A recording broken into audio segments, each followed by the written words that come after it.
सन 1800 ये वो दौर था जब देश में मराठा और मुगल सल्तनत बिखर रही थी और अंग्रेज भारत में अपनी जड़ों को मजबूत कर चुके थे। ये वो दौर था जब अफगानिस्तान से लेकर म्यांमार तक एशिया के सबसे बड़े हिस्से में सिर्फ भारत ही भारत हुआ करता था। ये वो दौर था जब भारत की आबादी सिर्फ 17 करोड़ थी, जिनमें से करीब 10% पुरुष और 1% महिलाएं ही पढ़ी लिखी हुआ करती थीं। शायद इसी वजह से मीलों दूर से आए अंग्रेजों ने भारत पर कब्जा जमा लिया था।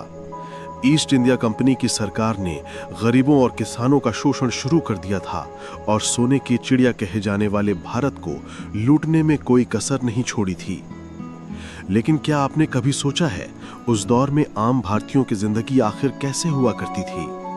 उनका रहन सहन और पहनावा कैसा होता था?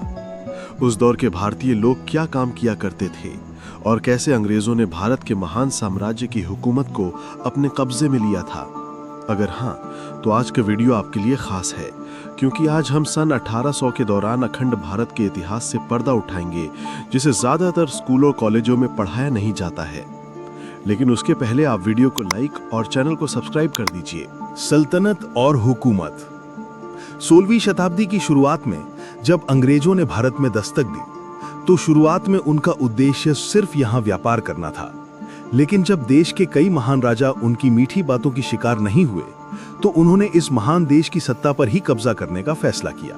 बता दें कि भारत में कदम रखने वाली सबसे पहली ब्रिटिश टोली के कैप्टन थे विलियम हॉकिंस, जिन्होंने 24 अगस्त 1608 के दिन सूरत के बंदरगाह पर पहला कदम रखा था।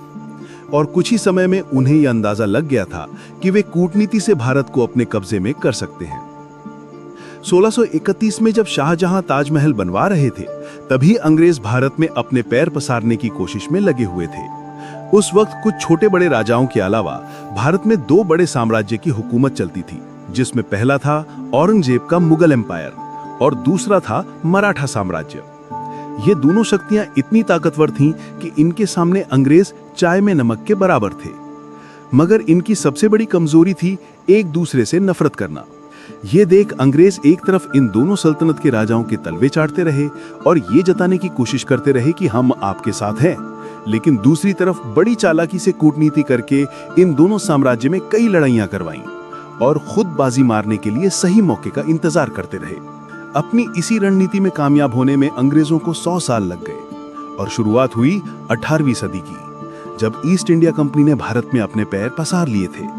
मुगलों की सल्तनत खत्म होने की कगार पर थी और मराठा साम्राज्य भी कई इलाकों में अंग्रेजों से हार चुका था। एक तरफ वे गरीबों और किसानों का शोषण कर रहे थे, दूसरी तरफ शिक्षा और पैसों की लालच देकर युवा भारतीयों को ही अपनी ब्रिटिश आर्मी में भर्ती करना शुरू कर दिया था।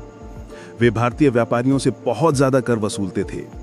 उन्होंने यहाँ पर अपनी फैक्ट्रियां खोल रखी थीं, जहां सस्ते में बना माल एक्सपोर्ट करके वे अंधाधुंध पैसा छाप रहे थे और ये पूरा पैसा भारत से सीधा ब्रिटेन जाता था, जिस वजह से भारत में आर्थिक संकट के दौर की शुरुआत हुई। भारतीयों की कमाई, पैसों की किल्लत और लगान। आपने ये कहावत तो सुनी होगी कि मेरी जरूरतें कम हैं, इसलिए मेरे जमीर में दम है, जो 1800 के दौर में 90% भारतीयों के लिए सही साबित होती है। हालांकि हमारे भारतीय समाज में मौका परस्त लोगों का वजूद हमेशा से बना रहा है, उस वक्त भी कुछ मौका परस्त लोग ऐसे थे जो अंग्रेजों के तलवे चाट कर अधिक कमाई किया करते थे, जबकि आम भारतीय अपनी सभी जरूरतें पूरी तक नहीं कर पाते थे।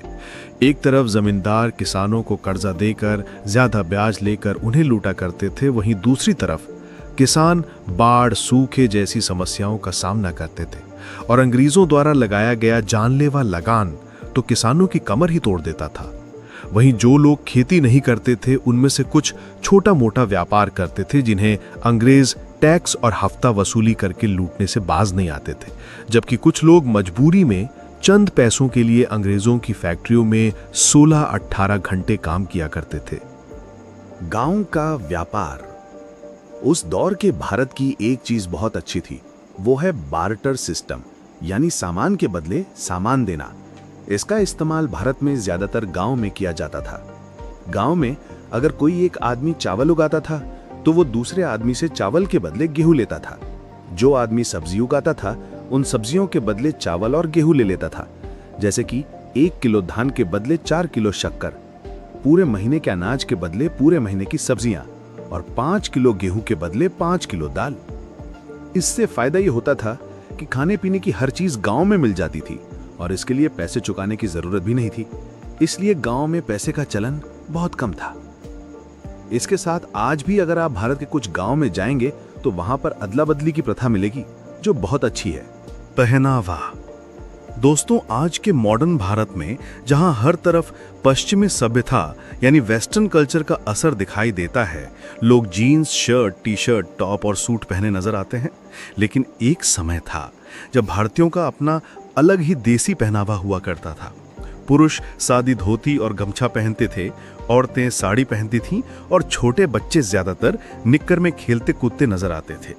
कुछ लोग धोती और कुर्ता पहनते थे, जबकि कुछ बड़े जमींदार ही अंग्रेजी पहनावा यानी जीन्स और शर्ट पहनते थे। भारत की यही सादगी और विविधता उन्हें अंग्रेजों से खास बनाती थी। यहाँ तक कि आज भी राजस्थान और उत्तर प्रदेश में रहने वाले कुछ बड़े बुजुर्ग उस वक्त का सादा पहनावा पहनते हुए देखे जा सकते हैं। लेकिन हम में से ज्यादातर युवाओं को आज लुंगी पहनना नहीं आता, जो थोड़ा निराशाजनक जरूर है। व्यवहार, रहन सहन और काम धंधा। आज इंसान चांद पर पहुंच गए, मंगल ग्रह पर रोवर भेज चुके हैं और फिर आर्टिफिशियल इंटेलिजेंस ने दुनिया को बदल कर रख दिया। लेकिन सन 1800 के आसपास भारत में टेक्नोलॉजी का कोई नामो निशान नहीं था, लेकिन हर भारतीय का जीवन सुकून से भरा था। बात करने के लिए तार से जुड़ा टेलीफोन तक नहीं था, लेकिन दिल से दिल का कनेक्शन मजबूत था। रिश्तेदारों से महीनों और कई सालों तक मिलना मुश्किल था, लेकिन मन में इज्जत और लगाव जरा भी कम नहीं था। और मिट्टी से बने घर भले ही कच्चे थे, लेकिन लोगों के दिल बड़े सच्चे थे। यातायात के सिर्फ बैलगाड़ी साधन थी, लेकिन लोगों के शरीर में बहुत ताकत थी। जेब में पैसों की फूटी कौड़ी ना हो, फिर भी चेहरे पर शिकन नहीं थी और भाईचारा ऐसा था कि एक आवाज पर पूरे गांव की भीड़ इकट्ठा हो जाती थी। मित्रों, उस दौर में जमीन छोटी हो या बड़ी, ज्यादातर लोग खेती करना ही पसंद करते थे और भारतीय किसानों की पसंदीदा फसल नील, कॉटन, अफीम, गेहूं और धान ही हुआ करती थी, जिसे किसानों से खरीदकर अंग्रेज विदेशी मार्केट में अच्छी कीमतों पर बेचते थे। लोग खेती के साथ पशुपालन भी करते थे। जो लोग खेती नहीं करते थे वे अंग्रेजों की फैक्ट्री में काम किया करते थे। शाम होते ही सभी लोग अपने घर में आकर भजन, कीर्तन और सत्संग किया करते थे, जिसके लिए घरों में दिए भी जलाए जाते थे, क्योंकि इस दौर में भारत में बिजली नहीं थी। फिर लोग रात में जल्दी सो जाते और सुबह जल्दी उठकर काम पर चले जाते थे। 18वीं सदी के लोग बुजुर्गों का बहुत मान सम्मान करते थे और घर से लेकर गांव में वही होता था जो बड़े बुजुर्ग कहते थे। हालांकि वो ऐसा दौर था जब भारत में सबसे ज्यादा जातीय भेदभाव होता था। अलग अलग धर्मों में थोड़ा बहुत टकराव होना आम था, लेकिन एक ही धर्म में भी जाति व्यवस्था को माना जाता था। ये जातियां हिंदुओं को 4 मुख्य श्रेणियों में विभाजित करती थीं: ब्राह्मण, क्षत्रिय, वैश्य और शूद्र, जिनमें दलितों और बाकी छोटी जातियों के साथ काफी भेदभाव किया जाता था। और ये भेदभाव तो पिछले 200 वर्षों से चला आ रहा था, जिसके खिलाफ डॉक्टर बाबा साहब अंबेडकर ने काफी बड़ी जंग लड़ी थी और 20वीं सदी में देश में क्रांति ला दी। तो उस दौर में अंग्रेजों ने ही डिवाइड एंड रूल नीति को अपनाकर भारतीयों की एकता को भंग करने के लिए जातिवाद को और ज्यादा बढ़ावा दिया। लोग अपनी जाति के हिसाब से ही काम किया करते थे, जैसे कि धोबी कपड़े धोते, कुम्हार मिट्टी के बर्तन बनाते, नाई हर पीढ़ी ने बाल काटती थी। इस तरह हर कोई अपने हिसाब से काम धंधा किया करता था। शिक्षा और साक्षरता।